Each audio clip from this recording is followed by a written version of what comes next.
ዮሴፍና ህልሞቹ። እግዚአብሔርም ራሔልን አሰበ። እግዚአብሔርም ተለመናት፣ ማኅፀኗንም ከፈተላት። ጸነሰችም፣ ወንድ ልጅም ወለደችና እግዚአብሔር ስድቤን አስወገደ አለች። ስሙንም እግዚአብሔር ሁለተኛ ወንድ ልጅ ይጨምርልኛል ስትል ዮሴፍ ብላ ጠራቸው። ዮሴፍ የእናቱን ፍቅር ሳይጠግብ እናቱ ራሔል በልጅነቱ በሞት የተለየችው ልጅ ነበር። ያዕቆብም እጅግ የሚወዳትና እሷን ለማግኘት ሲል በአባቷ በላባ ቤት የዕድሜውን እኩሌታ ጉልበቱን የጨረሰባት የራሔል ልጅ የሆነውን ዮሴፍን እንደ እናትና አባት ሆኖ በጉያ ሸሽጎ ያሳድገው ነበር። ዮሴፍም ከወንድሞቹ ይልቅ የአባቱን የያዕቆብን አምላክ እግዚአብሔርን ይፈራ ነበር። የወንድሞችንም ክፋት ይገስጻቸው ዘንድ ወደ አባታቸው ሚስጥረኛ ወደ ሆነው ወደ ያዕቆብ ያመጣ ነበር። ለአባቱም በየቀኑ ክፋታቸውን ይነግረው ነበር። አባቱም ከወንድሞቹ ይልቅ ዮሴፍን ይወደው ነበር። በዚህ ምክንያት እግዚአብሔር ከዮሴፍ ጋር ነበር። በወንድሞቹ ግን ይጠላ የነበረው ዮሴፍ አንድ ቀን እግዚአብሔር ሕልምን አሳየው። ከሕልሙም የተነሳ እስከ መግደል የሚደርስ ጥላቻ ወንድሞቹ ከፊት ይልቅ ጠሉት።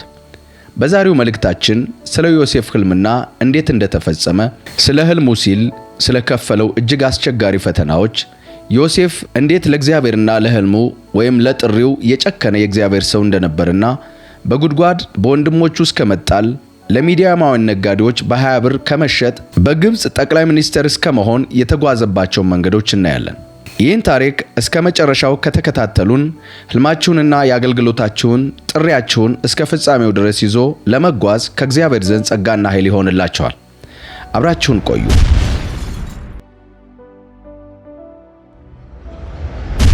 ዮሴፍና ሕልሞቹ። ያዕቆብ አባቱ በኖረበት በከነዓን ምድር ተቀመጠ። የያዕቆብም ትውልድ ታሪክ ይህ ነው። ዮሴፍ የ17 ዓመት ወጣት በነበረ ጊዜ ከአባቱ ሚስቶች ከላባና ከዘለፋ ከተወለዱት ወንድሞቹ ጋር የአባቱን በጎችና ፍየሎች ይጠብቅ ነበር።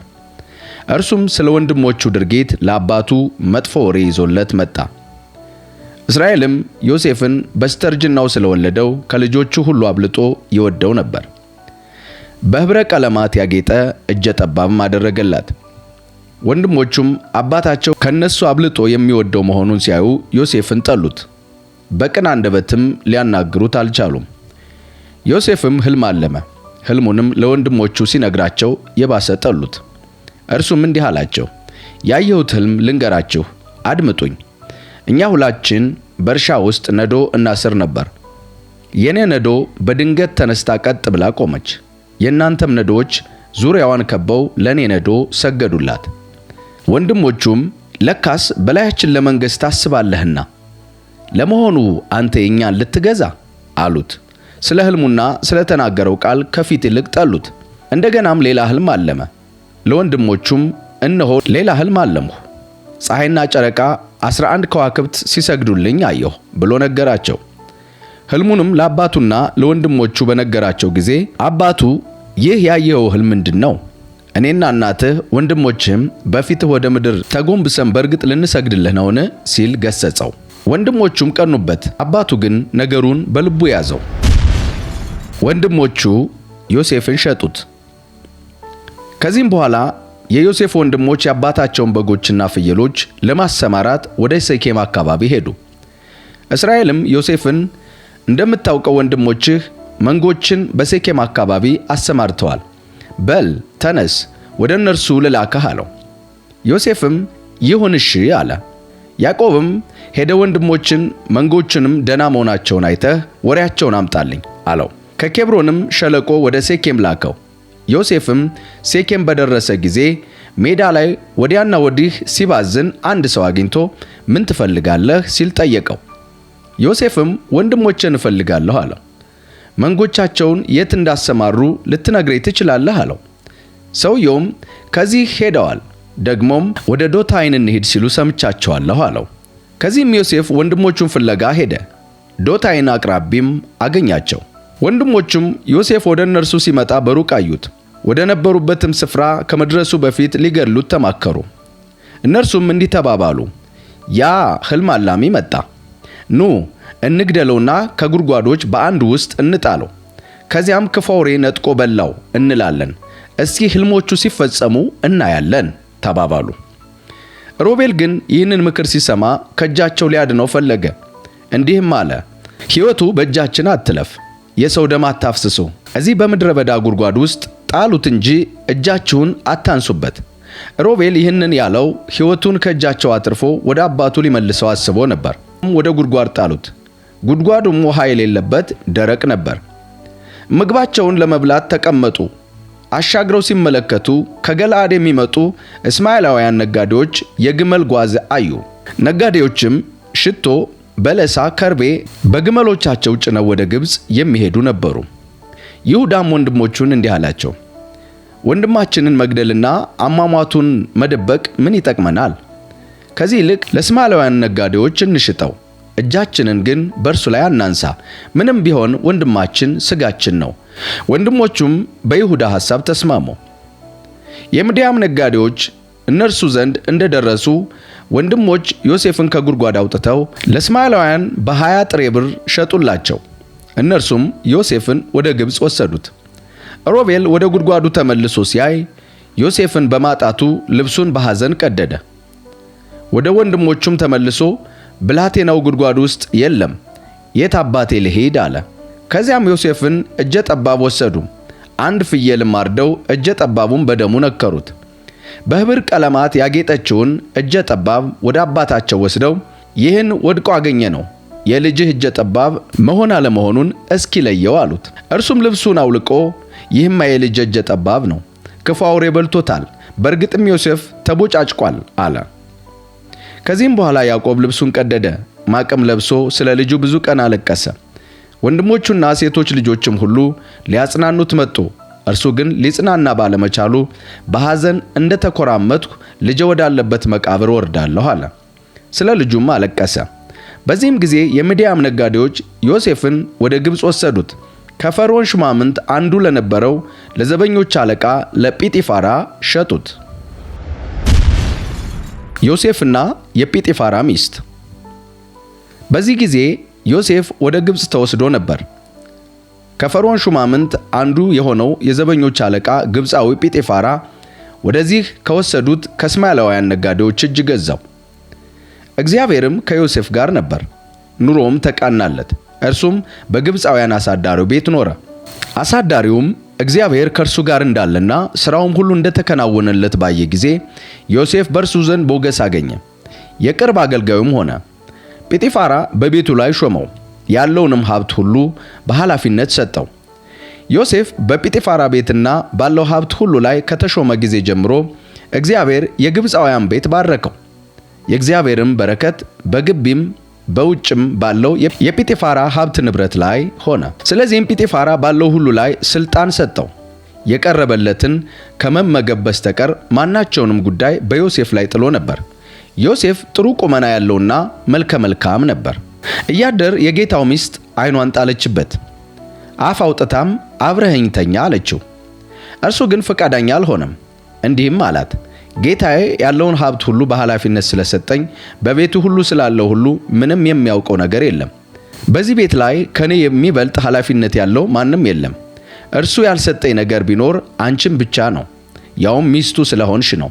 ታዲያ እኔ ይህንን ክፉ ድርጊት ፈጽሜ እንዴት በእግዚአብሔር ፊት ኃጢአት አሰራለሁ አላት። ምንም እንኳ ዮሴፍን በየቀኑ ብትጎተጉተውም አልሰማትም። ከእርሷ ጋርም መተኛት ይቅርና አብሯት መሆን አልፈቀደም። አንድ ቀን ዮሴፍ የዕለት ተግባሩን ለማከናወን ወደ ቤት ገባ። ከቤቱም አገልጋዮች አንድም ሰው በቤት ውስጥ አልነበረም። እርሷም ልብሱን ጨምድዳ ይዛ በል አብረኸኝ ተኛ አለችው። እርሱ ግን ልብሱን በእጇ ላይ ጥሎ ሸሽቶ ከቤት ወጣ። እርሷም ልብሱን እጇ ላይ ጥሎ ሸሽቶ መውጣቱን ባየሽ ጊዜ የቤቱ አገልጋዮችን ጠርታ እንዲህ አለቻቸው፣ አያችሁ፣ ለካስ ይህ ዕብራዊ የመጣው መሳለቂያ ሊያደርገን ኖሯል። እዚህ ድረስ ሰተት ብሎ ገብቶ ካልተኛሁሽ አለኝ። እኔም ጮኸቴን ለቀቅሁት። ለመርዳት መጮሄን ሲሰማ ልብሱን ከአጠገቤ ጥሎ ሸሽቶ ከቤት ወጣ። ጌታውም ወደ ቤት እስኪመለስ ድረስ ልብሱን አጠገቧ አቆየችው። ታሪኩንም እንዲህ ስትል ነገረችው፣ አንተ ያመጣኸው ዕብራዊ ባሪያ መሳለቂያ ሊያደርገን ወዳለሁበት ሰተት ብሎ ገባ። ታዲያ እኔ ድረሱልኝ ብዬ ስጮህ ልብሱን አጠገቤ ጥሎ ሸሽቶ ወጣ። ጌታውም ባሪያህ እንዲህ አደረገኝ ብላ ሚስቱን የነገረችውን ታሪክ ሲሰማ ተቆጣ። ጌታውም ዮሴፍን ወስዶ የንጉሥ እስረኞች ወደ ተጋዙበት እስር ቤት አስገባው። ይሁን እንጂ ዮሴፍ እዚያ እስር ቤት ባለበት ጊዜ ሁሉ እግዚአብሔር ከእርሱ ጋር ነበር፣ ቸርነቱንም አበዛለት፣ በወህኒም አዛዡ ዘንድ ሞገስን ሰጠው። ስለዚህ የወህኒው አዛዥ ዮሴፍን የእስረኞች ሁሉ አለቃ አደረገው፣ በእስር ቤትም ላለው ነገር ሁሉ ኃላፊ ሆነ። እግዚአብሔር ከዮሴፍ ጋር ሆኖ ሥራውን ሁሉ ያሳካለት ነበር። የወህኒ ቤት አዛዡም በዮሴፍ ኃላፊነት ስር ስላለው ስለ ማንኛውም ጉዳይ ሐሳብ አይገባውም ነበር። ዮሴፍ በእስር ቤት የባለሥልጣናትን ሕልም ተረጎመ። ከዚህ በኋላ የግብፅ ንጉሥ የመጠጥ አሳላፊና እንጀራ ቤቱ ጌታቸውን የግብፅን ንጉሥ በደሉ። ፈርዖንም በመጠጥ አሳላፊዎቹ አለቃና በእንጀራ ቤቱ አዛዥ በሁለቱም ሹማምንት ላይ ክፉኛ ተቆጣ። በዘበኞቹም አለቃ ቤት ወዳለው ዮሴፍ ወደ ተጋዘበት እስር ቤት አስገባቸው። የዘበኞቹም አለቃ እስረኞችን ለዮሴፍ አስረከበው። ዮሴፍም በሚያስፈልጋቸው ይረዳቸው ነበር። እስር ቤትም ገብተው ጥቂት እንደቆዩ ታስረው የነበሩበት የግብፅ የንጉሥ የመጠጥ አሳላፊዎች አለቃና የእንጀራ ቤቱ አዛዥ በአንድ ሌሊት የየራሳቸውን ሕልም አዩ። የሁለቱም ሕልም ለየራሳቸው የተለየ ፍች ነበረው። በማግስቱም ጧት ዮሴፍ ወደ እነርሱ ሲገባ ተክዘው አገኛቸው። ስለዚህም ምነው ዛሬስ ፊታችሁ ላይ ሐዘን ይነበባል በማለት አብረውት በጌታው ግቢ የታሰሩትን የፈርዖን ሹማምንት ጠየቃቸው። እነርሱም ሁለታችንም ሕልም አየን፣ ነገር ግን የሚተረጉምልን ሰው አጣን ሲሉ መለሱለት። ዮሴፍም ሁሉንም ቢሆን የሕልም ትርጓሜ ከእግዚአብሔር የሚገኝ አይደለምን? እስቲ ያያችሁትን ሕልም ንገሩኝ አላቸው። ስለዚህም የመጠጥ አሳላፊው አለቃ እንዲህ ሲል ሕልሙን ለዮሴፍ ነገረው። ከፊት ለፊቴ አንዲት የወይን ተክል አየሁ። ተክሏም 3 ሐረጎች ነበሯት። ወዲያው አቆጥቁጣ አበበች፣ ዘላላዎቿም ተንዠርግገው በሰሉ። የፈርዖንንም ጽዋ ይዤ ነበር። የወይኑንም ፍሬ ለቅሜ በጽዋ ውስጥ ጨምቄ ጽዋውን በእጁ ሰጠሁት። ዮሴፍም እንዲህ አለው፣ እንግዲህ የሕልም ትርጓሜው ይህ ነው። 3 ሐረግ 3 ቀን ነው። በ3 ቀን ውስጥ ፈርዖን ከእስር ቤት ያወጣሃል፣ ወደ ቀድሞ ሹመትህም ይመልስሃል። በፊት የመጠጥ አሳላፊ በነበርህበት ጊዜ ታደርግ እንደነበረው ሁሉም የፈርዖንን ጽዋ በእጁ ትሰጠዋለህ። እንግዲህ በጎ ነገር በገጠመ ጊዜ እኔን አስበኝ፣ ቸርነትን አድርግልኝ፣ ስለ እኔም ለፈርዖን ንገርልኝ፣ ከዚህም እስር ቤት አስወጣኝ። ከዕብራውያን ምድር ወደዚህ የመጣሁት በአፈና ነው። አሁንም ቢሆን እዚህ እስር ቤት የተጣልሁት አንዳች ጥፋት ኖሮብኝ አይደለም። የእንጀራ ቤት አዛዡም ለመጠጥ አሳላፊዎች አለቃ ሕልም የተሰጠውን ፍች ደስ የሚያሰኝ መሆኑን ሲሰማ የራሱን ሕልም ለዮሴፍ እንዲህ ሲል ነገረው። እኔም ደግሞ ሕልም አይቻለሁ። 3 መሶቦች በራሴ ላይ ተሸክሜ ነበር። በላይኛው መሶብ ውስጥ ለፈርዖን የተዘጋጀ የተለየ ምግብ ነበረበት።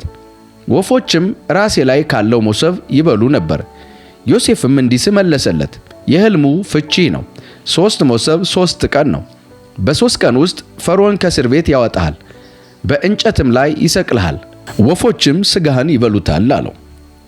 በ3ኛው ቀን የፈርዖን የልደት በዓል ነበረ። ለሹማምንቱም ሁሉ ግብዣ አደረገ። በዚያም ዕለት የመጠጥ አሳላፊዎችን አለቃና የእንጀራ ቤት አዛዡን ሹማምንት ባሉበት ከእስር ቤት አወጣቸው። የመጠጥ አሳላፊዎችም አለቃ ወደ ቀድሞ ሹመቱ መለሰው። እርሱም እንደ ቀድሞው ጽዋውን ለፈርዖን በእጁ ይሰጠው ጀመር። የእንጀራ ቤት አዛዡን ግን ልክ ዮሴፍ እንደተደጎመለት ሰቀለው። የሆነ ሆኖ የመጠጥ አሳላፊዎቹ አለቃ ዮሴፍን አላስታወሰውም፣ ረሳው እንጂ። የፈርዖን ሕልም።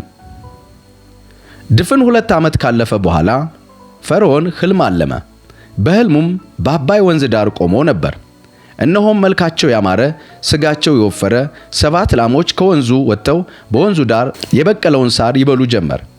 ቀጥሎም መልካቸው የከፋ አጥንታቸውም የወጣ ሌሎች 7 ላሞች ከወንዙ ወጥተው አስቀድሞ ከወጡት ላሞች አጠገብ ቆሙ።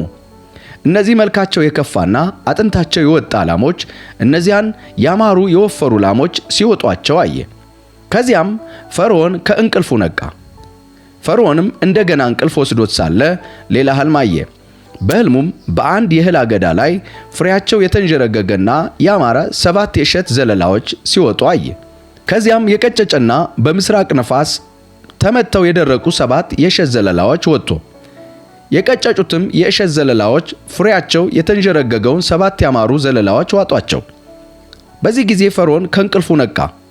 ነገሩ ሕልም ነበረ። በነጋውም ፈርዖን መንፈሱ ታወከ።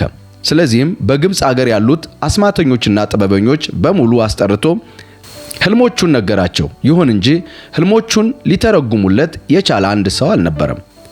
በዚህ ጊዜ የመጠጥ አሳላፊዎች አለቃ ፈርዖንን እንዲህ አለው፣ የሠራሁት በደል ዛሬ ታወሰኝ። በአንድ ወቅት ፈርዖን እኔንና የእንጀራ ቤት አዛዡን ተቆጥቶ በዘበኞች አለቃ ግቢ አስሮን ነበር። ሁለታችንም በአንዲት ሌሊት የተለያዩ ሕልሞች አየን። የእያንዳንዳችንን ሕልም የየራሱ ትርጉም ነበረው። በዚያን ጊዜ የዘበኞች አለቃ አገልጋይ የሆነ አንድ ዕብራዊ ወጣት ከኛ ጋር እስር ቤት ነበር። ሕልማችንን በነገርነው ጊዜ ፍቺውን ነገረን። ለእያንዳንዳችንም እንደ ሕልማችን ተረጎመልን። ነገሩ ልክ እርሱ እንደተረጎመልን ሆነ። እኔ ወደ ቀድሞ ሹመቴ ተመለስኩ። የእንጀራ ቤት አዛዡም ተሰቀለ። ፈርዖን ዮሴፍን እንዲያመጡት ትእዛዝ ሰጠ። ከእስር ቤትም በጥድፊያ ይዘውት መጡ። ጠጉሩንም ከተላጨና ልብሱን ከለወጠ በኋላ ፈርዖን ፊት ቀረበ። ፈርዖንም ዮሴፍን ሕልም አይቼ ነበር። ሕልሜን ሊተረጉምልኝ የቻለ አንድ ሰው አልተገኘም። አንተ ግን ሕልም ሲነግሩህ የመተርጎም ችሎታ እንዳለ ሰማሁ አለው። ዮሴፍም ፈርዖንን እኔ የመተርጎም ችሎታ የለኝም፣ ነገር ግን እግዚአብሔር ለፈርዖን የሚሻውን ትርጉም ይሰጠዋል አለው። ከዚህ በኋላ ፈርዖን ዮሴፍን እንዲህ አለው፣ በሕልሜ በአባይ ወንዝ ዳር ቆሜ ነበር። ስጋቸው የወፈረና መልካቸው ያማረ 7 ላሞች ከወንዙ ወጥተው በወንዙ ዳር የበቀለውን ሳር ሲበሉ አየሁ። ከእነርሱም በኋላ አቅመ ደካማ መልካቸው እጅግ የከፋና አጥንታቸው የወጣ ሌሎች 7 ላሞች ወጡ። እነዚያን የመሰሉ የሚያስከፋ መልክ ያላቸው ላሞች በግብፅ ምድር ከቶ አይቼ አላውቅም። አጥንታቸው የወጣና አስከፊ መልክ ያላቸው ላሞች መጀመሪያ የመጡትን ስጋቸው የወፈረውን 7ቱን ላሞች ዋጧቸው። ከዋጧቸውም በኋላ ያው የበፊቱ መልካቸው ስላልተለወጠ እንደ ዋጧቸው ማንም ሊያውቅ አይችልም ነበር። ከዚህም ከእንቅልፌ ነቃሁ። እንደዚሁም በሕልሜ በአንድ የእህል አገዳ ላይ ፍሬያቸው የፋፋና ያማሩ 7 እሸት ዘለላዎች ወጥተው አየሁ። ቀጥሎም በምስራቅ ንፋስ ተመተው የቀጨጩና የደረቁ ሌሎች 7 ዘለላዎች ወጡ። የቀጨጩትም የእሸት ዘለላዎች 7ቱን ያማረ እሸት ዘለላዎች ዋጧቸው። ይህንም ለአስማተኞች ነገሩ፣ ነገር ግን ማንም ሊፈታው አልቻለም። ዮሴፍም ለፈርዖን እንዲህ አለው፣ ሁለቱም የፈርዖን ሕልሞች ተመሳሳይና አንድ አይነት ናቸው። እግዚአብሔር ወደፊት የሚመጣውን ለፈርዖን ገልጦለታል። 7ቱ የሚያምሩ ላሞች 7 ዓመታት ናቸው። 7ቱም የሚያምሩ የእሸት ዘለላዎች 7 ዓመታት ናቸው። ሕልሙም አንድና ተመሳሳይ ነው። ከእነርሱም በኋላ አጥንታቸው የወጣ አስከፊ መልክ ያላቸው 7 ላሞች 7 ዓመታት ናቸው። እንደዚሁም ፍሬ አልባ የሆኑትና በምስራቅ ነፋስ የተመቱት የደረቁ 7 የእሸት ዘለላዎች 7 የራብ ዓመታት ናቸው። አስቀድሜ ለፈርዖን እንደነገርሁት እግዚአብሔር ወደፊት የሚደረገውን ነገር ለፈርዖን ገልጦለታል አለው። በመላው የግብፅ ምድር እጅግ የተትረፈረፈ ጥጋብ የሚሆንባቸው 7 ዓመታት ይመጣሉ። ከነዚህም በኋላ ግን በተከታታይ 7 የራብ ዓመታት ይሆናል። የራቡ ዘመን አገሪቱን እጅግ ስለሚጎዳ በግብፅ የነበረው ያለው የጥጋብ ዘመን ሁሉ ጨርሶ አይታወስም። ከጥጋቡም ዓመታት በኋላ የሚመጣው የራብ ዘመን እጅግ ጽኑ ከመሆኑ የተነሳ ቀደም ሲል የነበረውን የጥጋብ ዘመን ፈጽሞ ይረሳል። ሕልሙም ለፈርዖን በሁለት መልክ በድጋሚ መታየቱ ነገሩ ከእግዚአብሔር ዘንድ የተቆረጠ ስለሆነ ነው። ይህንንም እግዚአብሔር በቅርብ ጊዜ ይፈጽመዋል። እንግዲህ ፈርዖን ብልህና አስተዋይ ሰው ፈልገው በመላው የግብፅ ምድር ላይ አሁኑኑ ይሹሙ። እንደዚሁም በ7ቱ የጥጋብ ዓመታት ከሚገኘው ምድር 1/5ኛውን እንዲሰበሰብ የሚያደርጉ ኃላፊዎች ይሹ። እነርሱም በሚመጡበት የጥጋብ ዓመታት ከሚገኘው ምድር ሁሉ ይሰብስቡ፣ በፈርዖንም ስልጣን ስር ያከማቹ። ለምግብ እንዲሆኑም በየከተማው ይጠበቁ። የሚከማቸው እህል ወደፊት በግብፅ አገር ላይ ለሚመጣው የ7 ዓመት ረሃብ መጠባበቂያ ይሁን። በዚህ ሁኔታ አገሪቱ በራብ አትጠፋም። እቅዱንም ፈርዖንና ሽማምንቱን ሁሉ መልካም ሆኖ አገኙት። ፈርዖንም የእግዚአብሔር መንፈስ ያለበት እንደዚህ ያለ ሰው ማንን ልናገኝ እንችላለን ብሎ ጠየቃቸው። ፈርዖን ዮሴፍን እንዲህ አለው፣ እግዚአብሔር ይህንን ሁሉ ስለገለጠልህ እንዳንተ ያለ አስተዋይና ብልህ ሰው የለም። አንተ በቤተ መንግሥቴ የበላይ ትሆናለህ፣ ሕዝቤም ሁሉ ለስልጣንህ ይገዛል። እኔ ካንተ የምበልጠው በዙፋኔ ብቻ ይሆናል። ዮሴፍ በግብፅ ተሾመ። ከዚያም ፈርዖን ዮሴፍን በመላይቱ የግብፅ ምድር ላይ ኃላፊ አድርጎ ሾመው። ፈርዖንም ባለማኅተም ቀለበት ከጣቱ አውልቆ በዮሴፍ ጣት ላይ አደረገው። እንዲሁም ከጥሩ የበፍታ እግር የተሠራ ልብስ አለበሰው። በአንገቱም የወርቅ ሐብል አጠለቀለት። በማዕረግ ከእርሱ ሁለተኛ ሰው አድርጎ በሰረገላ ላይ አስቀመጠው። ሰዎቹም በፊቱ እጅ ንሱ እያሉ ይጮኹ ነበር። በዚህም ሁኔታ በግብፅ ምድር ሁሉ ላይ ሾመው። ከዚህም በኋላ ፈርዖን ዮሴፍን እኔ ፈርዖን ነኝ፣ ሆኖም በመላይቱ ግብፅ ያላንተ ትእዛዝ እጁን ሆነ እግሩን ልውስ የሚያደርግ አይኖርም አለው። ፈርዖንም ዮሴፍን ጸፈናት ፕዕናህ ብሎ ስም አወጣለት። እንዲሁም የሄልዮቱን ከተማ ካህን የጶጢፋራ ልጅ አስናንን አጋባው። ዮሴፍ በመላይቱ የግብፅ ምድር ላይ ተዘዋወረ። ዮሴፍ የግብፅ ንጉሥ ፈርዖንን ማገልገል ሲጀምር ዕድሜው 30 ዓመት ነበር። ዮሴፍም ከፈርዖን ፊት ወጥቶ የግብፅ ምድር በሙሉ ዞረ። በሰባቱም የጥጋብ ዓመታት ምድሪቱ የተትረፈረፈ ሰብል ሰጠች። በእነዚያ 7 የጥጋብ ዓመታት ዮሴፍ በግብፅ አገር የተገኘውን ምርት ሰብስቦ በየከተማው አከማቸ። በእያንዳንዱም ከተማ የተመረተውን እህል እንዲያከማቸው አደረገ። ዮሴፍ ብዙ እንደ ባሕር አሸዋ የሚሆን የእህል ሰብል አከማቸ። ሰብሉም እጅግ ከመብዛቱ የተነሳ ልኩን መስፈርና መመዝገብ አልተቻለም ነበር። 7ቱ የራብ ዓመታት ከመምጣቱ በፊት የሄልዮቱ ካህን የጶጢፋራ ልጅ አስናን ለዮሴፍ 2 ወንዶች ልጆች ወለደችለት። ዮሴፍም እግዚአብሔር መከራዬን ሁሉ የአባቴንም ቤት እንድረሳ አድርጎኛል በማለት የመጀመሪያውን ልጁን ስም ምናሴ አለው። እንደዚሁም መከራ በተቀበልኩበት ምድር እግዚአብሔር ፍሬያማ አደረገኝ ሲል ሁለተኛውን ልጁን ኤፍሬም አለው። በግብፅ ምድር የነበረው 7 የጥጋብ ዘመን አለፈና ዮሴፍ አስቀድሞ እንደተናገረው የ7ቱ ዓመታት የራብ ዘመን ጀመረ። ሌሎችም አገሮች ሁሉ ሲራቡ በመላው የግብፅ ምድር ግን ምግብ ነበረ። ራቡ በመላው የግብፅ ምድር መስፋፋቱ ሲጀምር ሕዝቡ ምግብ ይሰጠን በማለት ወደ ፈርዖን ጮኹ። ፈርዖንም ግብፃውያንን ወደ ዮሴፍ ሂዱና የሚላችሁን አድርጉ አላቸው። ራቡም በአገሩ ላይ እየተስፋፋ ስለሄደ ዮሴፍ ጎተራዎቹን ከፍቶ እህል ለግብፃውያን እንዲሸጥ አደረገ። ምክንያቱም ራቡ በመላይቱ ግብፅ ጸንቶ ነበር። ራቡ በመላው ዓለም ጸንቶ ስለነበር የየአገሩ ሰዎች ሁሉ ከዮሴፍ ዘንድ እህል ለመሸመት ወደ ግብፅ ምድር ይመጡ ነበር። የዮሴፍ ወንድሞች ወደ ግብፅ ሄዱ። ያዕቆብ በግብፅ እህል መኖሩን ሲሰማ ልጆቹን እንዲህ አላቸው፣ ለምን እርስ በርስ ትተያያላችሁ? በግብፅ እህል መኖሩን ሰምቻለሁ። ስለዚህ ከመሞት መሰንበት ይሻላልና ወደዚያ ወርዳችሁ እህል ሸምቱልን አላቸው። ከዚያም 10ሩ የዮሴፍ ወንድሞች እህል ለመሸመት ወደ ግብፅ ወረዱ። ነገር ግን ያዕቆብ የዮሴፍን ወንድም ብንያምን ክፉ ነገር ይደርስበታል በሚል ፍርሃት ከወንድሞቹ ጋር አላከውም። ረሃቡ በከነዓውያን በመበርታቱ እህል ለመሸመት ወደ ግብፅ ከሄዱት ሰዎች መካከል የእስራኤል ልጆች ነበሩ። በዚህ ጊዜ ዮሴፍ የምድሪቱ ገዢ ነበር። ለሀገሩም ሰዎች ሁሉ እህል የሚሸጥላቸው እርሱ ነበር። የዮሴፍም ወንድሞችም እንደደረሱ ከፊቱ ቀርበው ወደ ምድር ለጥ ብለው እጅ ነሱት። ዮሴፍም ወንድሞቹን ገና ሲያያቸው ወዲያውኑ አወቃቸው። ነገር ግን እንደማያውቃቸው ሆኖ ከየት የመጣችሁ ናችሁ ብሎ በቁጣ ቃል ተናገራቸው። እነርሱም እህል ለመሸመት ከከነዓን ምድር የመጣነን ብለው መለሱለት። ዮሴፍም ወንድሞቹን ቢያውቃቸውም እንኳ እነርሱ ግን አላወቁትም። በዚህ ጊዜ ስለ ወንድሞቹ ያየው ሕልም ትዝ አለውና ሰላዮች ናችሁ፣ የመጣችሁት አገራችን በየትኛውም በኩል ለጥቃት የተጋለጠች መሆኗን ለመሰለል ነው አላቸው።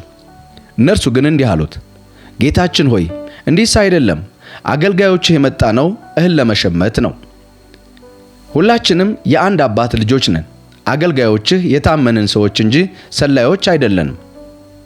እርሱም መልሶ አይደለም፣ አገራችን በየትኛውም በኩል ለጥቃት የተጋለጠች መሆኗን ለመሰለል ነው አላቸው። እነርሱ ግን መልሰው እኛ አገልጋዮችህ በከነዓን አገር ከሚኖር ከአንድ ሰው የተወለድን 12 ወንድማማቾች ነን።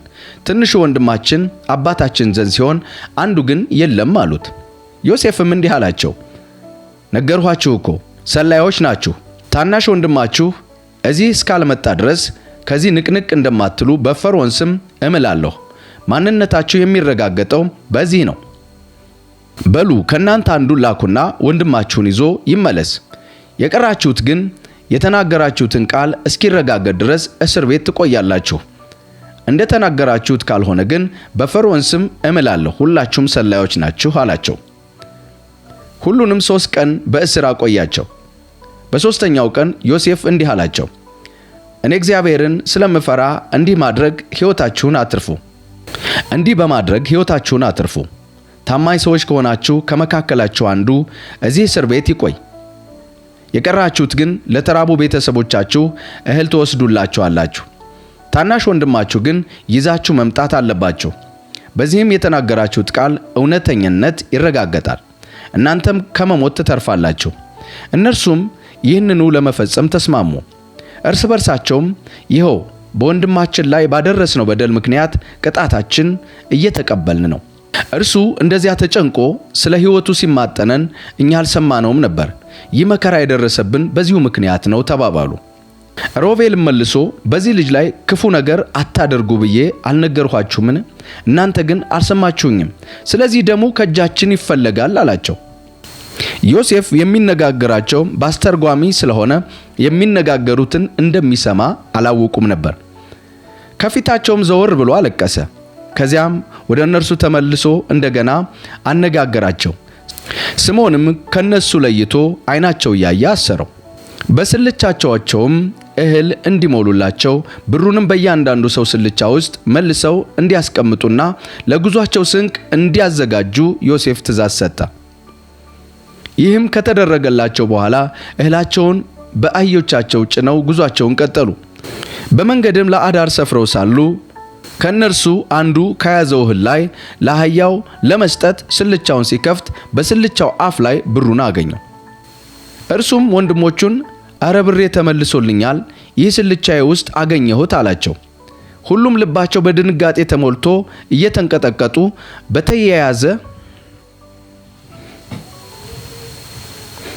በመተያየት እግዚአብሔር ምን ሊያመጣብን ይሆን አሉ። በከነዓን ምድር ወዳለው ወደ አባታቸው ወደ ያዕቆብ ከደረሱ በኋላ ያጋጠማቸውን ሁሉ እንዲህ ብለው ነገሩት። ያገሩ ጌታ የሆነው ሰው ምድሪቱን እንደምንሰልል ቆጥሮን በቁጣ ተናገረን። እኛ ግን እንዲህ አልነው፣ እኛ የታመንን ሰዎች እንጂ ሰላዮች አይደለንም። እኛ የአንድ አባት ልጆች የሆንን 12 ወንድማማቾች ነን። አንዱም የለም። ታናሽ ወንድማችን ግን ከአባታችን ጋር በከነዓን ይገኛል። ከዚህም በኋላ ያገሩ ጌታ የሆነው ሰው እንዲህ አለን፣ ታማኝ ሰዎች መሆናችሁን የማውቀው በዚህ ነው። ከናንተ መካከል አንዱን ወንድማችሁን እዚህ እኔ ዘንድ ትታችሁ የቀራችሁት ለተራቡ ቤተሰቦቻችሁ እህል ይዛችሁ ሂዱ። ነገር ግን ታናሽ ወንድማችሁን ወደ እኔ አምጡት። በዚህም ጊዜ ታማኝ ሰዎች እንጂ ሰላዮች አለመሆናችሁን አውቃለሁ። ወንድማችሁንም መልሼ እሰጣችኋለሁ። እናንተም በምድሪቱ እንደ ልብ ለመዘዋወር ትችላላችሁ። እህሉንም ሲዘረግፉ በየስልቻቸው ውስጥ ብራቸውን እንደተቋጠረ አገኙት። የእያንዳንዳቸውም የተቋጠረ ብር ሲያዩ እነርሱም ሆኑ አባታቸው ደነገጡ። አባታቸውም ያዕቆብ ያለ ልጅ እኮ አስቀራችሁኝ፣ ዮሴፍ የለም፣ ስምዖንም የለም፣ አሁን ደግሞ ብንያም ልትወስዱ ትፈልጋላችሁ። አረ ምን ጉድ ነው የመጣብኝ አላቸው። በዚህም ጊዜ ሮቤል አባቱን መልሼ ባላመጣው 2 ወንዶች ልጆችን ግደላቸው፣ ኃላፊነቱን ለኔ ተውልኝ፣ እኔው መልሼ አመጣዋለሁ አለው። ያዕቆብም ልጅ አብሯችሁ ወደዚያ አይወርድም፣ ወንድሙ እንደሆነ ሞቷል፣ የቀረው እሱ ብቻ ነው። ይዛችሁ ስትሄዱ በመንገድ ላይ አደጋ ቢደርስበት ሽበቴን በመሪር ሐዘን ወደ መቃብር ታወርዱታላችሁ አላቸው። የዮሴፍ ወንድሞች ዳግመኛ ወደ ግብጽ መሄዳቸው። ራቡ አሁንም በምድሪቱ ላይ እንደጸና ነበር። ከግብጽ ያመጡትን እህል በልተው ከጨረሱ በኋላ አባታቸው እስኪ እንደገና ወርዳችሁ ጥቂት እህል ሸምቱ አላቸው። ይሁዳ ግን እንዲህ አለ፣ ያ ሰውዬ ወንድማችን ይዛችሁ ካልመጣችሁ ዳግመኛ ፊቴን አታዩም ብሎ በጥብቅ አስጠንቅቆናልና ወንድማችን ከኛ ጋር እንዲወርድ ከፈቀድህልን ወደዚያ ሄደን እህል እንሸምታለን። እርሱን የማትልከው ከሆነ ግን እኛም ወደዚያ አንወርድም። ያ ሰው ወንድማችሁን ይዛችሁ ካልመጣችሁ ዳግመኛ ፊቴ አታዩም ብሏልና። እስራኤልም ሌላ ወንድም አለን ብላችሁ ለዛ ሰው መናገር ለምን ይህንን ችግር እንዲደርስብኝ ያደረጋችሁ ሲል ጠየቃቸው። እነርሱም ሰውየው ስለ ራሳቸው ስለ ቤተሰባቸው አጥብቆ መጠየቁን እንደገና አባታችሁ አሁንም በሕይወት አለ? ሌላስ ወንድም አላችሁ? ሲል ጠየቀን። እኛም ለጥያቄው መልስ ሰጠነው። ታዲያ ወንድማችሁን ይዛችሁ ወደዚህ እንድትመጡ እንደሚል እንዴት ማወቅ እንችል ነበር ብለው መለሱለት። ይሁዳም ለአባቱ ይህንን ቃል ገባለት። ስለ ልጁ ደህንነት እኔ ራሴ ኃላፊ ነኝ። ስለ እሱ በግል ተጠያቂ ሆናለሁ። እሱን በደህና መልሼ ባላመጣው እዚህ በፊት ባላቆመው ለዘላለም በደለኛ እኔ ልሁን። ይህን ያህል ባይዘገይ ኖሮ እስካሁን 2 ጊዜ ደርሰን መመለስ በቻልን ነበር። ከዚህ በኋላ አባታቸው እስራኤል እንዲህ አላቸው፣ ነገሩ እንዲህ ከሆነ ይህንን አድርጉ። ምድሪቱ ከምታፈራው ምርጥ ነገር ጥቂት በለሳን፣ ጥቂት ማር፣ ሽቱ፣ ከርቤ፣ ተምርና ለውዝ በየስልቻቸው ይዛችሁ ለዚያ ሰው እጅ መንሻ ውሰዱለት። በየስልቻችሁ አፍ ላይ የተገኘውን ብር መመለስ ስላለባችሁ እጥፍ ገንዘብ ያዙ። ያ በየስልቻችሁ ውስጥ የተገኘው ብር ምናልባት በስህተት የመጣ ሊሆን ይችላል። ወንድማችሁም ይዛችሁ ወደ ሰውየው በቶሎ ሂዱ። ሌላውንም ወንድማችሁንና ብንያምን ይዛችሁ ለመመለስ እንድትችሉ ሁሉን የሚችል አምላክ ምሕረትን የዚያን ሰው ልብ ያራራላችሁ። እንግዲህ ልጆችንም ባጣ ምን አደርጋለሁ? ያመጣውን እቀበላለሁ አለ ያዕቆብ። የዮሴፍ ወንድሞችም እጅ መንሻውን የብሩን እጥፍ እንዲሁም ብንያምን ይዘው ተነሱ፣ ወደ ግብፅ በፍጥነት ወረዱ። ዮሴፍም ፊት ቀረቡ። ዮሴፍም ብንያምን ከወንድሞቹ ጋር ባየው ጊዜ የቤቱን አዛዥ እነዚህን ሰዎች ወደ ቤት ይዛቸው ሂድ፣ ዛሬ ቀትር ላይ አብረውኝ ስለሚበሉ ፍሪዳ ተጥሎ ምሳ ይዘጋጅ አለው። አዛዡም ዮሴፍ የነገረውን አደረገ። ሰዎቹንም ወደ ዮሴፍ ቤት ወሰዳቸው። ሰዎቹም ወደ ዮሴፍ ቤት በመወሰዳቸው ፈሩ። እነርሱም ወደዚህ የመጣ ነው ቀደም ሲል እዚህ መተን ስንመለስ በየስልቾቻችን ውስጥ ተመልሶ በተጨመረው ብር ሰበብ ነው። ሰውየው ጥቃት ሊፈጽምብን አስገድዶ ባሮች ሊያደርገን አህዮቻችንን ሊቀማን ይፈልጋል ብለው ሰጉ። ወደ ዮሴፍ ቤት አዛዥ ቀርበው በቤቱ መግቢያ ላይ አነጋገሩት። እንዲህም አሉት፣ ጌታችን ሆይ ለመጀመሪያ ጊዜ እህል ለመሸመት ወደዚህ መተን ነበር። ነገሩ ግን ለአዳር በሰፈርንበት ቦታ የየስልቻችንን አፍ ስንከፍት የእያንዳንዳችን በየስልቻችን አፍ ላይ ብራችን ሙሉውን አገኘነው። ገንዘቡንም ይኸው መልሰን ይዘነው መተናል። አሁንም እህል መሸመቻ የሚሆን ተጨማሪ ብር ይዘን መተናል። እኔ ገንዘቡን በየስልቻችሁ ውስጥ ማን መልሶ እንዳስቀመጠው ግን አናውቅም አሉት። የቤቱ አዛዥም አይዟችሁ፣ አትፍሩ፣ በየስልቻችሁ ውስጥ ያገኛችሁት ገንዘብ የሰጣችሁ የእናንተው የአባታችሁ አምላክ እግዚአብሔር ነው። እኔ እንደሆንሁ ብሩን ተቀብያለሁ አላቸው። ከዚያም ስምዖንን አውጥቶ አገናኛቸው። የቤቱ አዛዥ ሰዎችን ወደ ዮሴፍ ቤት አስገብቶ እግራቸውን የሚታጠቡበትን ውሃ አቀረበላቸው። የሚበሉትን ገፈራ ሰጣቸው። ምሳ በዚያ እንደሚበሉ ተናግሯቸው ስለነበር ዮሴፍ በቀትር ከመግባቱ በፊት እጅ መንሻዎችን ለማበርከት ተዘጋጁ። ዮሴፍም ወደ ቤቱ ሲገባ ያመጧቸውን እጅ መንሻዎች አበረከቱለት። ወደ መሬትም ዝቅ ብለው እጅ ነሱት። ዮሴፍም ስለ ደህንነታቸው ጠየቃቸው። ከዚያ ሽማግሌ አባት እንዳለችሁ ነግራችሁኝ ነበር፣ ደህና ነው? አሁንስ በሕይወት አለ አላቸው። እነርሱም መልሰው አገልጋይህ አባታችን አሁንም በሕይወት አለ፣ ደህና ነው በማለት ወደ መሬት ዝቅ ብለው በአክብሮት እጅ ነሱት።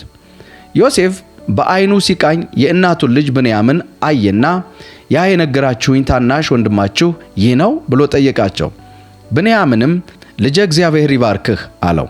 ዮሴፍ ወንድሙን በማየቱ ስሜቱ በጥልቅ ስለተነካ ፈጥኖ ከፊታቸው ገለል አለ። ሰወር ያለ ቦታ ፈልጎ እልፍኙ ውስጥ አለቀሰ። ፊቱን ከታጠበ በኋላ ተመልሶ ስሜቱን በመቆጣጠር ማዕድ ይቅረብ አለ። ለዮሴፍ ለብቻው ቀረበለት፣ ለወንድሞችም ለብቻቸው ቀረበላቸው። እንዲሁም ከነርሱ ጋር ለሚበሉት ግብፃውያን ደግሞ ሌላ ገበታ ቀረበላቸው። ምክንያቱም ግብፃውያን ከዕብራውያን ጋር አብሮ መመገብ እንደ ጸያፍ ይቆጠር ነበር። ወንድማማቾቹ ከበኩር እስከ ታናሹ እንደየዕድሜያቸው በዮሴፍ ፊት በተርታ ተቀምጠው ነበር። በመገረምም እርስ በርሳቸው ተያዩ። ከዮሴፍ ገበታ ላይ እየተነሳ ለእያንዳንዳቸው ምግብ ሲቀርብ የብንያም ድርሻ ከሌሎች 5 እጥፍ ነበር።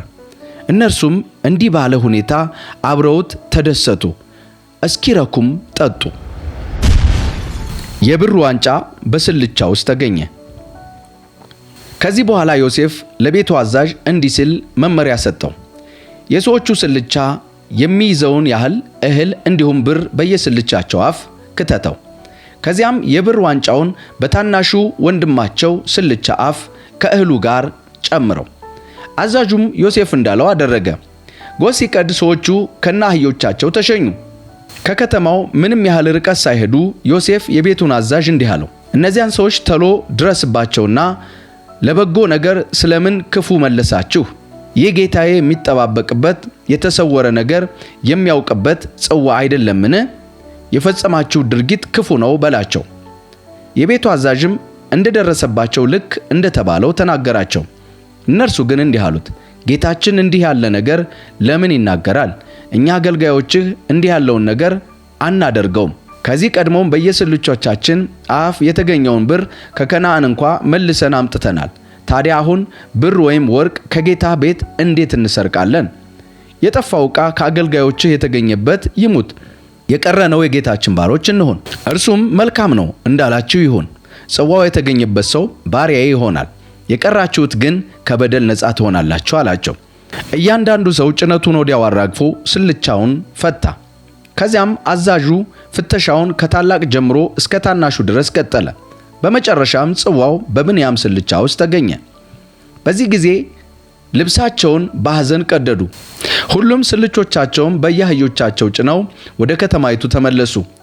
ይሁዳና ወንድሞቹ ወደ ዮሴፍ ቤት ሲገቡ እርሱ ገና ከቤቱ አልወጣም ነበር። እነርሱም ከፊቱ መሬት ላይ ተደፉ። ዮሴፍም ለምን እንዲህ ያለ ነገር አደረጋችሁ?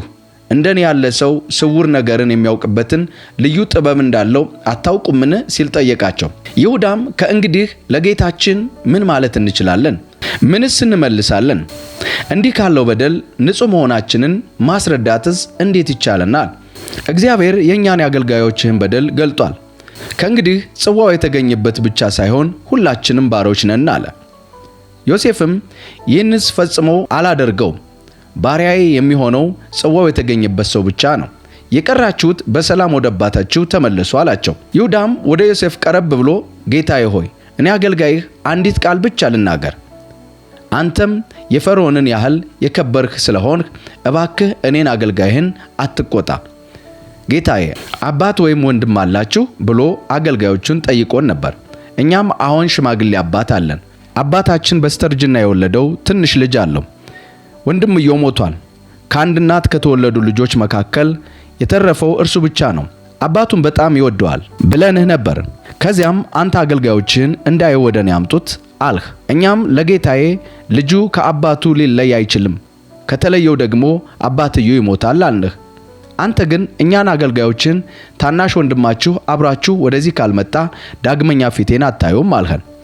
እኛም ወደ አገልጋይህ ወደ አባቴ በተመለስን ጊዜ አንተ ጌታዬ ያልኸንን ነገር ነው። ከዚያም አባታችን እስኪ ተመልሳችሁ ጥቂት እህል ሸምቱልን ሲል መሄድ አንችልም፣ መሄድ የምንችለው ታናሽ ወንድማችን አብሮ ሲሄድ ብቻ ነው። ታናሽ ወንድማችንን ይዘን ካሌን በስተቀር የሰውየውን ፊት ማየት አንችልም አልነው። አገልጋይህ አባቴም እንዲህ አለን፣ ሚስቴ 2 ወንዶች ልጆች እንደወለደችልኝ ታውቃላችሁ። አንዱ በወጣበት በመቅረቱ በእርግጥ የአውሬ ራት ሆኗል አልሁ። ከዚያም ጊዜ ጀምሮ ይኸው የውሃ ሽታ ሆኖ ቀርቷል። አሁንም ደግሞ ይህንን ልጅ ወስዳችሁ አንዳች ጉዳት ቢደርስበት ሽበቴን በመሪር ሐዘን ወደ መቃብር ታወርዱታላችሁ አለን። እንግዲህ አሁን ልጁን ሳንይዝ ወደ አገልጋይህ ወደ አባቴ ብንመለስ ሕይወቱ ከልጁ ሕይወት ጋር በጥብቅ የተሳሰረ ስለሆነ የልጁን ከኛ ጋር አለመኖር ሲያይ አባቴ ይሞታል። ከዚያም የተነሳኛ አገልጋዮችህ የአባታችንን ሽበት በመሪር ሐዘን ወደ መቃብር እናወርደዋለን። እኔ አገልጋይህ ልጅህን መልሼ ሳላመጣ ብቀር ለዘላለም በደለኛ አድርገህ ቁጠረኝ በማለት ስለ ልጁ ደህንነት በአባቴ ፊት ራሴን ዋስ አድርጌአለሁ።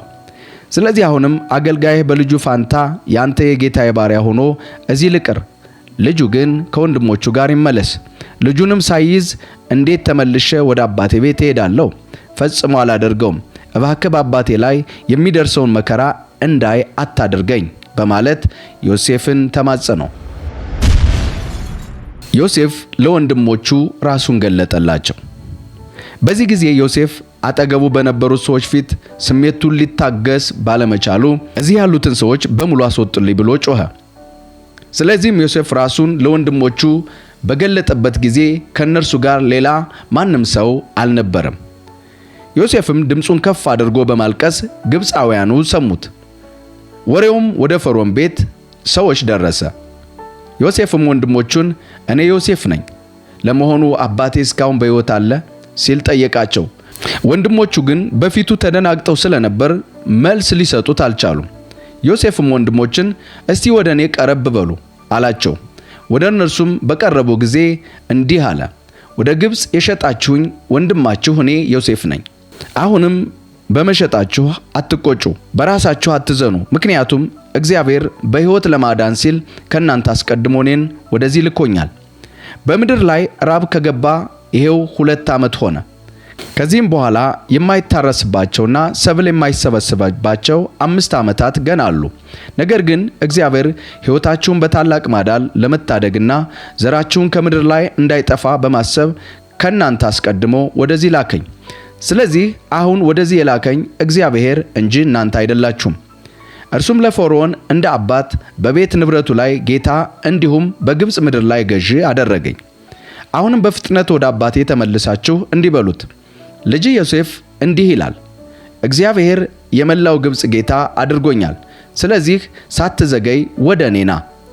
ልጆችህ፣ የልጅ ልጆችህም፣ በጎችህም፣ ፍየሎችህም፣ ከብቶችና ያለህን ሁሉ ይዘህ በአቅራቢያዬ በጌሴም ትኖራለህ።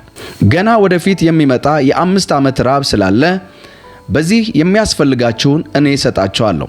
ያለበለዚያ ግን እናንተና ቤተሰቦቻችሁ ያላችሁም የሆነው ሁሉ ችግር ላይ ይወድቃል። ፊታችሁ ሁኜ የምናገራችሁ እኔ ዮሴፍ ራሴ መሆኔን እናንተ ሆናችሁ ወንድሞቼ ብንያም በዓይናችሁ የምታዩ ነው።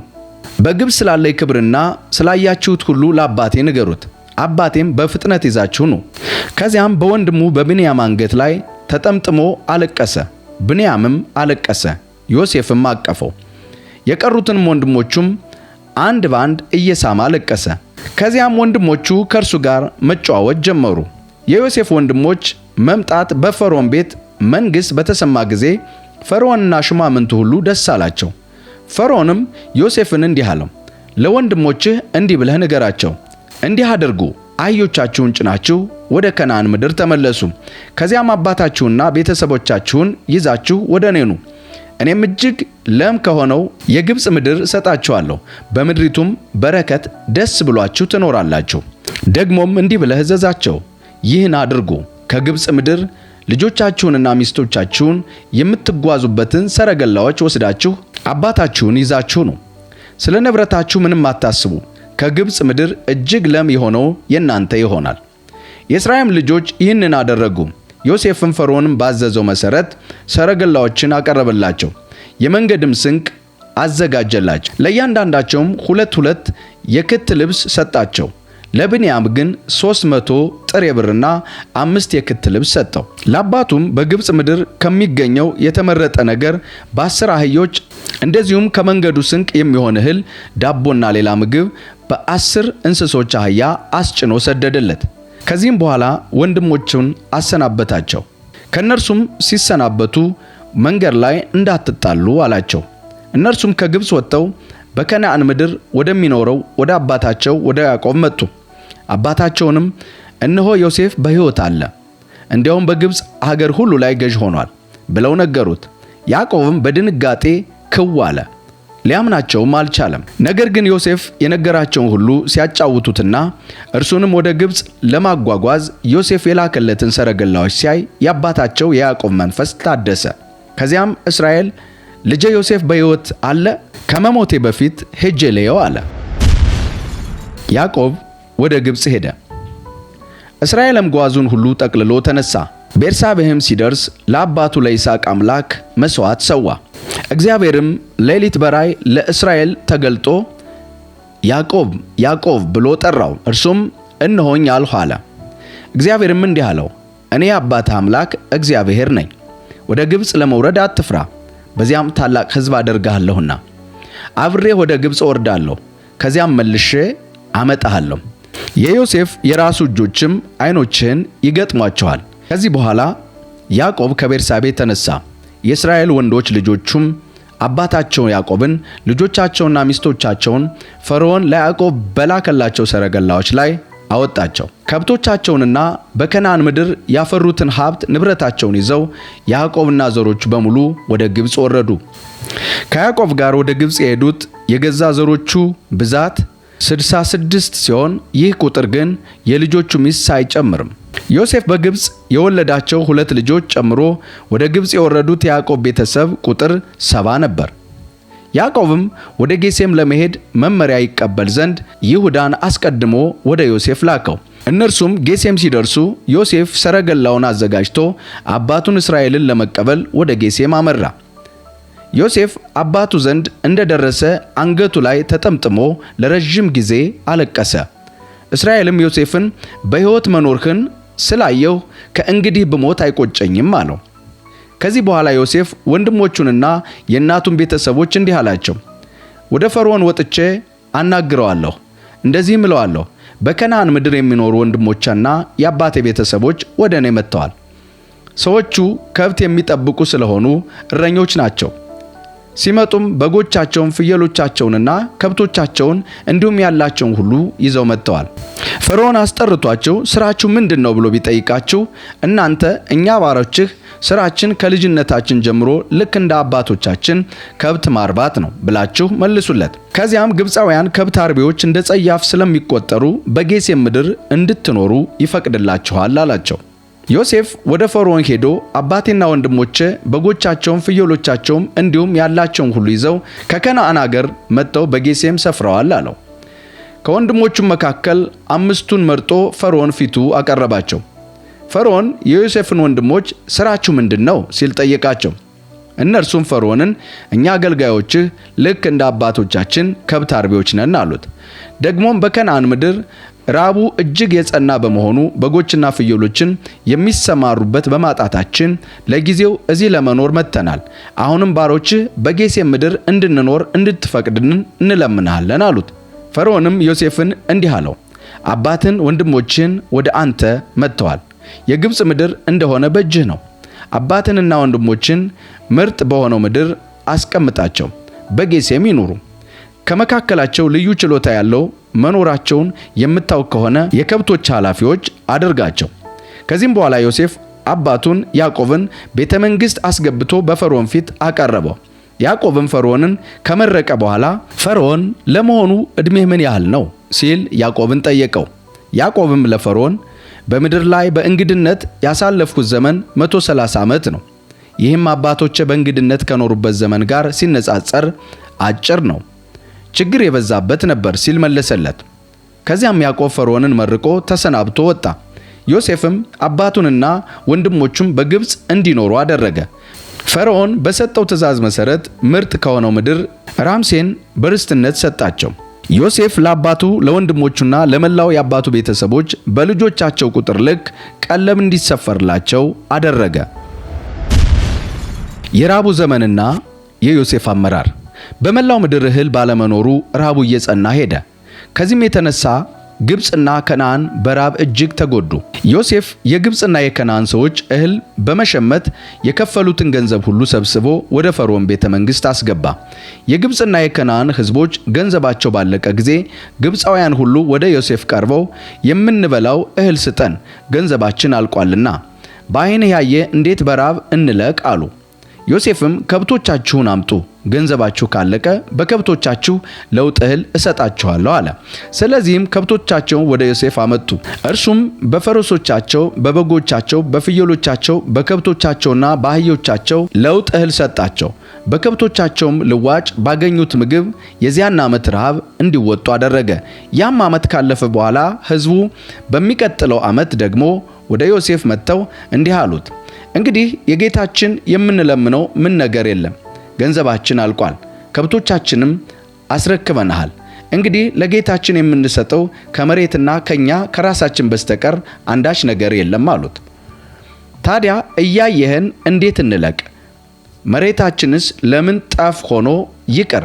እኛንም መሬታችንም ውሰድና በለውጡ እህል ስጠን፣ እኛ የፈርዖን ገባሮች እንሆን፣ መሬታችንም የእርሱ ርስት ይሁን፣ እኛም እንዳንሞት መሬታችንን ጠፍ ሆኖ እንዳይቀር የምንዘራው ዘር ስጠን። ስለዚህ ዮሴፍ የግብፅን ምድር ሁሉ ለፈርዖን ገዛለት። ራቡም እጅግ ስለጸናባቸው ግብፃውያን ሁሉ እያንዳንዳቸው ሳይቀሩ መሬታቸውን ሸጡ። ምድሪቱም የፈርዖን ርስት ሆነች። ዮሴፍም የግብፅ ሕዝብ ከዳር እስከ ዳር የፈርዖን ገባር አደረገው። ሆኖም ዮሴፍ የካህናቱን መሬት አልገዛም። ምክንያቱም ካህናቱ ከፈርዖን ቋሚ ድርጎ ስለሚያገኙ ፈርዖን ለሚሰጣቸው ድርሻ በቂ ምግብ ስለነበራቸው ነው። ከዚህም የተነሳ መሬታቸውን አልሸጡም። ዮሴፍ ሕዝቡን እንዲህ አላቸው፣ እነሆ ዛሬ እናንተን መሬታችሁን ለፈርዖን ገዝቻቸዋለሁ። ይህ ዘር ወስዳችሁ በመሬት ላይ ዝሩ። መከሩ በሚሰበሰብበት ጊዜ ግን ከ5 እጅ አንዱን ለፈርዖን ታስገባላችሁ፣ ከ5 እጅ 4ቱን ደግሞ ለመሬታችሁ ዘር እንዲሆን ለራሳችሁ ለቤተሰቦቻችሁና ለልጆቻችሁ ምግብ ታደርጉታላችሁ አላቸው። እነርሱም እንግዲህ ሕይወታችንን አትርፈህልናልና በጌታችን ፊት ሞገስ ካገኘን ለፈርዖን ገባሮች እንሆናለን አሉት። ስለዚህ ዮሴፍ የምርቱን 1/5 ለፈርዖን እንዲገባ የሚያዝ የመሬት ሕግ አወጣ። ይህም ሕግ እስከ ዛሬ ይሰራበታል። በዚያን ጊዜ በፈርዖን እጅ ያልገባው መሬት የካህናቱ ብቻ ነበር። በዚህ ጊዜ እስራኤላውያን በግብፅ አገር በጌሤም ይኖሩ ነበር። በዚሁ ሀብት ንብረት አፈሩ፣ ቁጥራቸውም እጅግ እየበዛ ሄደ። ያዕቆብም በግብፅ 17 ዓመት ኖረ፣ ዕድሜውም 147 ዓመት ነበረ። እስራኤልም የሚሞትበት ጊዜ መቃረቡን እንደተረዳ ልጁን ዮሴፍን አስጠርቶ እንዲህ አለው፣ ባንተ ዘንድ ሞገስ ካገኘው እጅህን በጭኔ ላይ አኑር። በጎነትንና ታማኝነትን ታደርግልኝ ቃል ግባልኝ። በምሞትበት ጊዜ በግብፅ አትቅበረኝ። እኔም ከአባቶቼ ጋር ሳንቀላፋ ከግብፅ አውጥተህ እነርሱ በተቀበሩበት ቦታ ቅበረኝ። ዮሴፍም እሺ እንዳልኸኝ አደርጋለሁ አለ። ያዕቆብም በል ማልልኝ አለው። ዮሴፍም ማለለት። እስራኤልም በአልጋው ራስጌ ላይ ሆኖ ጎንበስ አለ። ሁለቱ የዮሴፍ ልጆች ምናሴና ኤፍሬም። ከጥቂት ጊዜ በኋላ አባትህ ታሟል ተብሎ ለዮሴፍ ስለተነገረው ሁለቱን ልጆችን ምናሴና ኤፍሬምን ይዞ ሄደ። ለያዕቆብም ልጅህ ዮሴፍ ወደ አንተ መጥቷል ብሎ በተናገረው ጊዜ እስራኤል ተበርታቶ አልጋው ላይ ተቀመጠ። ያዕቆብም ዮሴፍን እንዲህ አለው፣ ሁሉን የሚችል አምላክ በከነዓን ምድር ሎዛ በምትባል ቦታ ተገለጠልኝ፣ ባረከኝም፣ እንዲህም አለኝ፣ ፍሬያማ አደርግሃለሁ፣ ይህችንም ምድር ለአንተ ካንተም በኋላ ለዘርህ እሰጣለሁ፣ ለዘላለም ርስትህም አድርጌ ለአንተ እሰጥሃለሁ አለኝ። በዚህም ከመሞቴ በፊት በግብፅ የወለድሃቸውን ሁለት ልጆችህ ከእንግዲህ የኔ ልጆች ሆነው ይቆጠራሉ። ሮቤልና ስምዖን ልጆቼ እንደሆኑ ሁሉ ኤፍሬምና ምናሴ ልጆቼ ይሆናሉ። እነርሱም በኋላ የሚወለዱት ልጆች ግን የአንተ ይሁኑ። በርስት ድልድላቸው ግን በወንድሞቻቸው ስም ይቆጠራል። ከሰሜን ምዕራብ ሜሶጶጣሚያ መልስ ኤፍራታ ለመድረስ ጥቂት ሲቀረኝ እናትህ ራሔል በከነዓን ምድር ሞታብኝ አዘንሁ። እኔም ወደ ኤፍራታ ማለትም ወደ ቤተልሔም በሚወስደው መንገድ ዳር ቀበርኋት። እስራኤልም የዮሴፍን ልጆች ባየ ጊዜ እነዚህ እነማን ናቸው ሲል ጠየቀው። ዮሴፍም እነዚህ እግዚአብሔር የሰጠኝ ልጆች ናቸው ብሎ ለአባቱ መለሰለት። እስራኤልም አቅርባቸውና ልመርቃቸው አለው። በዚህ ጊዜ እስራኤል ዓይኖቹ በእርጅና ምክንያት በመድከማቸው አጥርቶ ማየት አይችልም ነበር። ስለዚህ ዮሴፍ ልጆቹን አባቱ ዘንድ አቀረባቸው። አባቱም ስሞ አቀፋቸው። እስራኤልም ዮሴፍን ዓይንህን እንደገና አያለው ብዬ አላሰብሁም ነበር፣ እግዚአብሔር ግን ልጆችህን ጭምር ለማየት አበቃኝ አለው። ዮሴፍም ልጆቹን ከእስራኤል ጉልበት ፈቀቅ በማድረግ አጎንብሶ በግንባሩ መሬት ላይ ተደፋ። ከዚያም ዮሴፍ ሁለቱን ልጆች ይዞ ኤፍሬምን ከራሱ በስተቀኝ ከእስራኤልም በስተግራ ምናሴን ደግሞ ከራሱ በስተቀኝ ከእስራኤል በስተቀኝ በኩል አቀረባቸው። እስራኤል ግን ቀኝ እጁን በታናሹ በኤፍሬም ላይ አኖረ፣ ግራ እጁንም በቀኝ እጁ ላይ አስተላልፎ በበኩሩ ምናሴ ላይ አኖረ። ከዚህ በኋላ ዮሴፍን ባረከው፣ እንዲህም አለው፣ አባቶቼ አብርሃምና ይስሐቅ በፊቱ የተመላለሱት እግዚአብሔር ለኔ እስከ ዛሬ ድረስ በዘመኔ ሁሉ እረኛ የሆነኝ አምላክ ከጉዳትም ሁሉ የታደገኝ መልአክ እርሱ እነዚህን ልጆች ይባርክ። እነርሱም በስሜ በአባቶቼ በአብርሃምና በይስሐቅ ስም ይጠሩ፣ በምድሩ ላይ እጅግ ይብዙ፣ ዮሴፍም አባቱ ቀኝ እጁን በኤፍሬም ላይ ማድረጉን ሲያይ ተከፋ። ከኤፍሬም ራስ ላይ አንስቶ በምናሴ ላይ ለማኖር የአባቱን እጅ ያዘ። ዮሴፍም አባቴ ሆይ እንደዚህ አይደለም፣ በኩሩ ይሄኛው ስለሆነ ቀኝ እጅህን እርሱ ላይ አድርግ አለው። አባቱ ግን አውቃለሁ ልጄ አውቃለሁ፣ እርሱ እኮ ሕዝብ ይሆናል ታላቅም ይሆናል። ይሁን እንጂ ታናሹ ወንድሙ ከእርሱ ይበልጣል፣ ዘሮቹም ታላቅ ሕዝቦች ይሆናሉ ብሎ እምቢ አለው። በዚያን ዕለት ባረካቸው፣ እንዲህም አላቸው፣ ባንተ ስም እስራኤል እንዲህ ብሎ ይመርቃል፣ እግዚአብሔር እንደ ኤፍሬምና እንደ ምናሴ ያደርጋችሁ። በዚህ ሁኔታም ኤፍሬምን ከምናሴ አስቀደመው። ከዚህም በኋላ እስራኤል ዮሴፍን እንዲህ አለው፣ እኔ የምሞትበት ጊዜ ተቃርቧል፣ ነገር ግን እግዚአብሔር ካንተ ጋር ይሆናል፣ ወደ አባቶቻችሁ ምድር መልሶ ያገባችኋል። እነሆም በሰይፌና በቀስቴ ከአሞራውያን እጅ የወሰድኋትን አምባ ከወንድሞችህ ድርሻ አብልጬ ላንተ ሰጥቻለሁ አለው። ዮሴፍ በአባቱ ፊት ተደፍቶ አለቀሰ፣ ሳመውም። የያዕቆብ መሞት። ከዚህ በኋላ ያዕቆብ እንዲህ ሲል አዘዛቸው፣ እነሆ ወደ ወገኖቼ የምሰበሰብበት ጊዜ ደርሷል። በኬጢያዊው በኤፍሮን እርሻ ውስጥ ባለችው ዋሻ ከአባቶቼ ዘንድ ቅበሩኝ። ይህ በከነዓን ምድር በመምሪያ አጠገብ በማክፌላ እርሻ ውስጥ ያለችው ዋሻ የመቃብር ቦታ እንዲሆን አብርሃም ከኬጢያዊው ኤፍሮን ላይ ከእርሻ ቦታው የገዛው ነው። በዚያም አብርሃምና ሚስቱ ሳራ ተቀብረዋል። በዚያም ይስሐቅና ሚስቱ ርብቃ ተቀብረዋል። እኔም ሊያን የቀበርኋት እዛው ነው። እርሻውና ዋሻው የተገዙት ከኬጢያዊው ላይ ነው። ያዕቆብም እነዚህን ቃላት ለልጆቹ ተናግሮ እንዳበቃ እግሮቹን ባልጋው ላይ ሰብስቦ የመጨረሻ እስትንፋሱን ተነፈሰ፣ ወደ ወገኖቹም ተሰበሰበ። ዮሴፍም በአባቱ ፊት ተደፍቶ አለቀሰ፣ ሳመውም። ከዚያም የአባቱን የእስራኤልን ሬሳ እንዳይፈርስ ባለመድኃኒት የሆኑ አገልጋዮችን በመድኃኒት እንዲቀምሙ አዘዘ። ባለመድኃኒቶችም እንዳይፈርስ ሬሳውን በመድኃኒት ቀቡት። ሬሳውም እንዳይፈርስ መድኃኒቱ መቃባቱ በአገሩ ልማድ መሰረት 40 ቀን ወሰደባቸው። ግብፃውያንም 70 ቀን አለቀሱ። የሐዘኑም ጊዜ እንዳበቃ ዮሴፍ የፈርዖንን ቤት ሰዎች እንዲህ አላቸው፣ በፊታችሁ ሞገስ አግኝቼ ከሆነ ለፈርዖን እንዲህ ብላችሁ ንገሩት፣ የምሞትበት ጊዜ ስለተቃረበ በከነዓን ምድር ራሴን ቆፍሬ ባዘጋጀሁት መቃብር እንድትቀብሩኝ ሲል አባቴ አስምሎኛል። ስለዚህ ወደዚያ ሄጄ አባቴን ልቅበር፣ በዚያም እመለሳለሁ።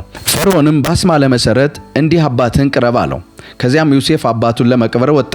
የፈርዖን ሽማምንት በሙሉ የቤተ መንግስቱም ከፍተኛ ባለስልጣናት እንዲሁም የግብጽ ከፍተኛ ባለስልጣኖች ሁሉ ተከትለውት ሄዱ። እንደዚሁም የዮሴፍ ቤተሰቦች ወንድሞችና ሌሎች የአባቱ ቤተሰቦች በሙሉ አብረውት ሄዱ። በጌሴም የቀሩት ሕፃናት ልጆቻቸው የበግ የፍየልና የከብት መንጋዎች ብቻ ነበሩ። እንደዚሁም ሰረገላዎችና ፈረሶች አብረውት ወጡ፣ አጀቡት፣ እጅግ ብዙ ነበረ። እነርሱም በዮርዳኖስ ማዶ ካለው አጣድ ከተባለው አውድማ ሲደርሱ ድምፃቸውን ከፍ በማድረግ ምርር ብለው አለቀሱ። ዮሴፍም ከዚያ ለአባቱ 7 ቀን ለቅሶ ተቀመጠ። በዚያም የሚኖሩ ከናውያን በአጣድ አውድማ የተደረገው ልቅሶ ባዩ ጊዜ ይህ ለግብፃውያን መራር ለቅሷቸው ነው አሉ። በዮርዳኖስ አጠገብ ያለው የዚያም ቦታ ስም አቤል ምጽራኤም ተብሎ መጠራቱም ከዚያው የተነሳ ነበር። ያዕቆብም ልጆቹም አባታቸው እንዳዘዛቸው አደረጉ። አስከሬኑን ወደ ከነዓን ምድር ወስደው አብርሃም ከኬጢያዊው ከኤፍሮን ላይ ከእርሻው በገዛው መምሬ አጠገብ በማክፌላ እርሻ በሚገኘው ዋሻ ውስጥ ቀበሩት። ዮሴፍ አባቱን ከቀበረ በኋላ ከወንድሞቹና ለአባቱ ቀብር አብረውት የሄዱ ከነበሩት ሁሉ ጋር ወደ ግብጽ ተመለሰ። ዮሴፍ ወንድሞቹን እንደማይበቀላቸው አረጋገጠ። የዮሴፍ ወንድሞች ከአባታቸው ሞት በኋላ በፈጸምንበት በደል የተነሳ ዮሴፍ ቂም ይዞ ቢበቀለን ምን እናደርጋለን ተባባሉ። ስለዚህ እንደዚህ የሚል መልእክት ወደ ዮሴፍ ላኩ። አባትህ ከሞተ በፊት እንዲህ የሚል ትእዛዝ አስተላልፎ ነበር፣ ለዮሴፍ ወንድሞች በአንተ ላይ የሚፈጽሙት ኃጢአትና ክፉ በደል ይቅር በላቸው ብሎ ተናግሯል። አሁንም የኛን የአባትህን አምላክ አገልጋዮች ኃጢአት ይቅር በለን። መልእክታቸውም ሲደርሰው ዮሴፍ አለቀሰ። ከዚያም ወንድሞቹ መጡና በፊቱ ተደፍተው እኛ ያንተ ባሮች ነን አሉት። ዮሴፍ ግን እንዲህ አላቸው፣ አትፍሩ፣ እኔ በእግዚአብሔር ቦታ ማን አስቀመጠኝ? እናንተ እኔን ለመጉዳት አስባችሁ አድርጋችሁት ነበር። እግዚአብሔር ግን ዛሬ እንደሚታየው ሁሉ የብዙዎችን ሕይወት ለማዳን ለበጎ ነገር አዋለው። አሁንም ቢሆን አትፍሩ፣ ለእናንተና ለልጆቻችሁ የሚያስፈልጋችሁን ሁሉ አደርግላችኋለሁ በማለት አረጋግጦ በደግ ቃል አናገራቸው። የዮሴፍ መሞት። ዮሴፍ ከአባቱ ቤተሰቦች ጋር በግብፅ ተቀመጠ። 110 ዓመት ኖረ። የኤፍሬምንም የልጅ ልጆች እስከ 3 ትውልድ ድረስ አየ። የምናሴ ልጅ ማኪር የወለደችው ልጆች በዮሴፍ ጭን ላይ ተወለዱ። ከዚያም በኋላ ዮሴፍ ወንድሞቹን እነሆ የመሞቻዬ ጊዜ ተቃርቧል፣ እግዚአብሔር በረድኤቱ ይጎበኛቸዋልና ከዚህ ሀገር ያወጣቸዋል፣ ለአባቶቻችሁም ለአብርሃም ለይስሐቅና ለያዕቆብ መሐላ ተስፋ ወደ ሰጣት ምድር ያገባቸዋል አላቸው። ዮሴፍም የእስራኤልን ልጆች እግዚአብሔር በረድኤቱ ያስባቸዋል፣ በዚያን ጊዜ አጽሜ ከዚህ አገር ይዛችሁ እንድትወጡ ሲል አስማላቸው። ዮሴፍ በ110 ዓመቱ ሞተ። ሬሳውም እንዳይፈርስ በአገሩ ደንብ በመድኃኒት ከደረቀ በኋላ ሳጥን ውስጥ አስገብተው ከግብፅ ምድር አስቀመጡት። ውድ የአሳፍ ቲዩብ ተከታታዮች፣ በዚህ መልእክት እግዚአብሔር ብዙ እንደተናገራችሁ እርግጠኞች ነን። ዮሴፍ ምን ያህል የእግዚአብሔር የተናገረውን ህልም በቁርጠኝነት ከእግዚአብሔር ጋር በመወገን በቅድስና በመራመድ እነሆ እንዳስፈጸመው እንመለከታለን። በመንገዱ ላይ ብዙ ህልሙን የሚያስጥሉ ነገሮች ገጥመውት ነበር።